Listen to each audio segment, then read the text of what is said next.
discussed, although we begin, these are the children of Noach, the Torah all of a sudden digresses and speaks about his personal situation.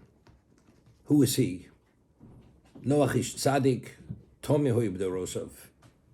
He was a righteous man. He was perfect in his generations.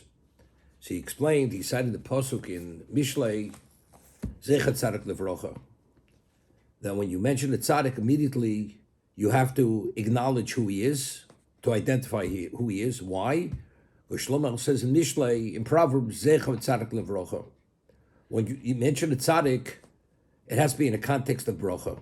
And as I mentioned and explained it yesterday, because to be able to appreciate and understand, and that person should have the value of a role model, you have to understand who the person is. So therefore, immediately, you speak about him in the most praiseworthy context in terms of what he is.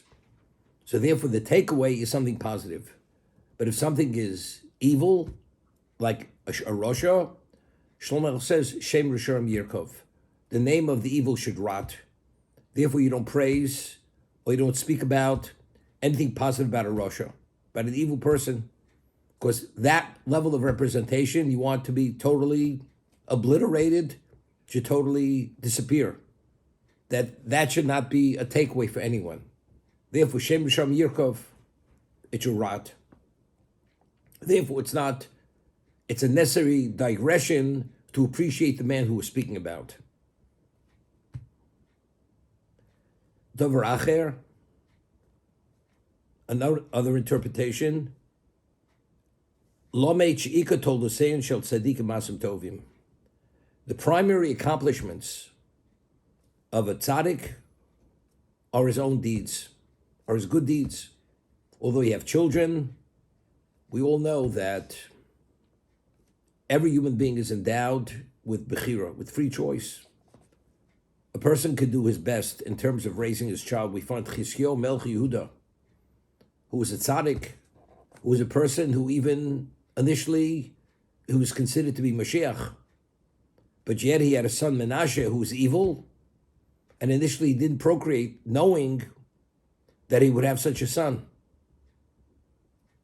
Because a person has no control over another human being to a point, but in terms of one's choice, one makes his own choices.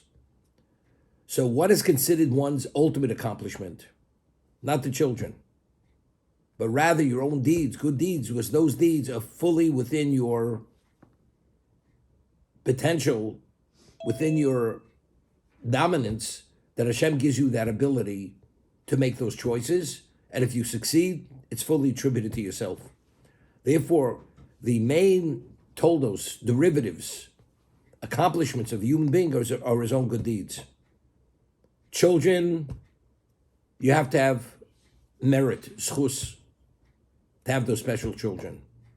As we discussed, even Nadav and Avihu, as special as they were, who were the sons of Aaron, ultimately they failed and their lives were taken. And they deserve to be punished.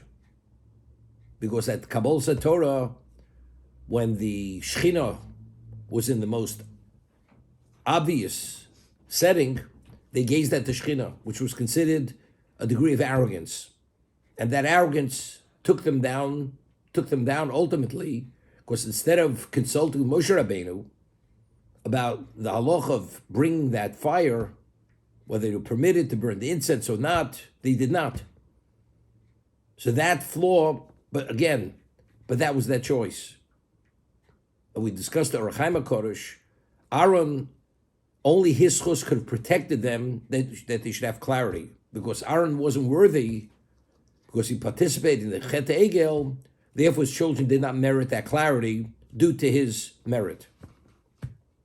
Therefore, Ika told the saying, Shel Tzadikim Masim Tovim. Therefore, it's not a digression. It's not a digression. The word told us means chronicles. Normally, the chronicles normally means the children. You chronicle a person. What does it mean in his generations? He was, Ish tzaddik to tomim hoyo. He was a tzaddik. He was devoutly righteous. He was perfect. bedorosov. Yesh me Rabbeinu doshnoso l'shevach. There, some of the Chachomim, they interpret this in a praiseworthy context. He was a tzaddik in his generations. What does that mean?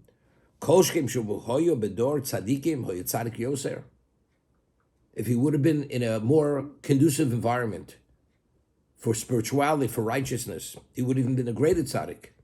So it's pointing out how special he was. Despite the evil of this generation, he was a tzaddik. So you could imagine if he would have been in an environment which would have actually encouraged this, he would have even been a greater tzaddik. So that's what the Torah is telling us, Dorosas. Despite his generations, he was a tzaddik. That's one interpretation. Others interpret it negatively, critically. Lefisha Dor Hoyo Tzaddik. Based on his generation, he was a tzaddik.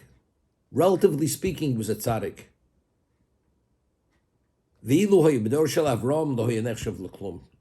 But if he would have been in the generation of Avram, comparing him to Avram Avinu, he would have been considered, his accomplishment would have been considered nothing. Therefore, that's L'Gnai.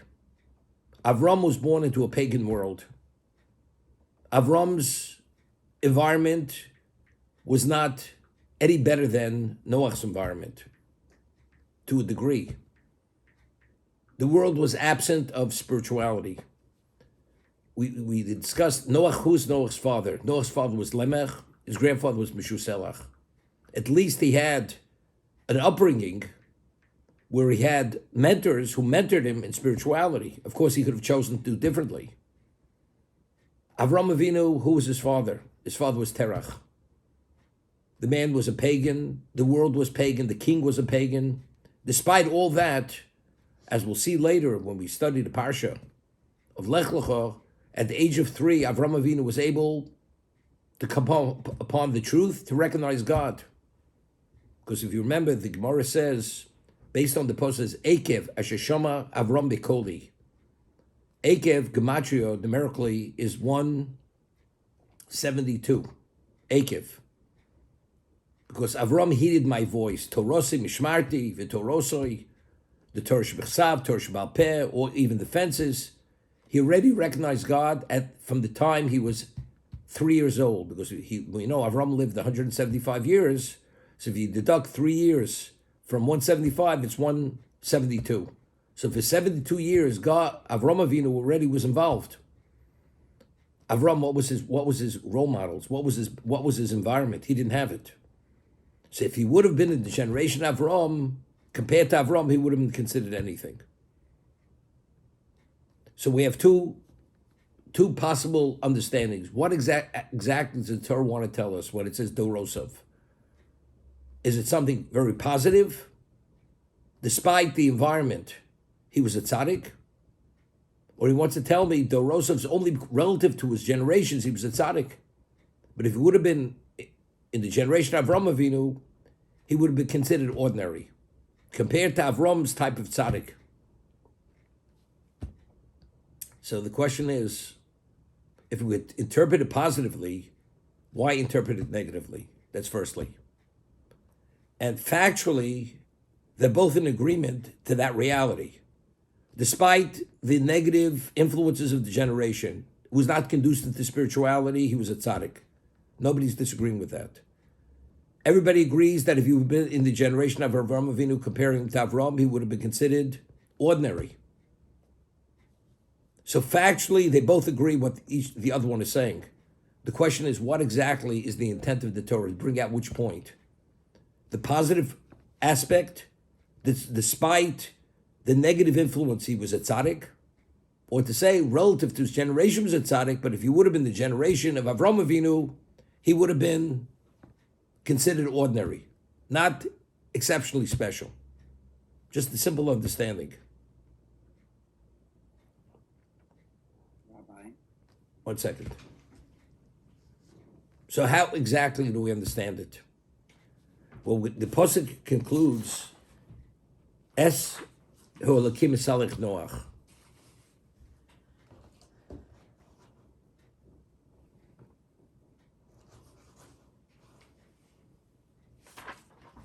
What does this mean? So Rashi, take a look in this Rashi. V'Avramu omer hisalech lefonai asher hisalachti lefonov. Hashem says, Avram, walk before me. Meaning the connotation of walk before me, Avram was able to do it on his own. Noach needed that special assistance to be able to support him. Avram Avinu was self-motivated. He didn't need special siyata d'shmaya to achieve what he achieved. Once he got going, he picked up the pace himself. Noach needed that special divine intervention, otherwise he couldn't have survived, spiritually speaking. So based on that interpretation, what does that say? Seemingly, it connotes that Avram Avinu was much greater than Noach. And why is that important to tell me? Why is the Torah contrasting Avram and Noach? Noach was es Elokim salch Noach. Noach needed that assistance. Avram did not need that assistance. Why is that an important point to tell me? They're both tzaddikim. More or less, it's irrelevant. So evidently, the Torah is telling me this point, according to the opinion, that it's pointing out that some, not negativity about Noach, but indicating that he's not really comparable to Avram. So telling me he's not comparable to Avram, it's bringing out the point that if he would have been the generation of Avram, he would have been considered ordinary. Seemingly. Otherwise, why does the Torah tell us that? Therefore, that immediately gives us the understanding, that's the clue, so to say, that it's Dorshan L'Ganai. Right? Otherwise, why are we contrasting Noach to Avram? Let's talk about Noach. Forget about Avram. What do we have to speak about Avram Avinu? Or allude to who Avram Avinu was, or who Noach was? So evidently, it must be to point out this differentiation, that if Noach would have been a generation of Avram, he would have been considered ordinary. Evidently, that's it. But I want to ask another question.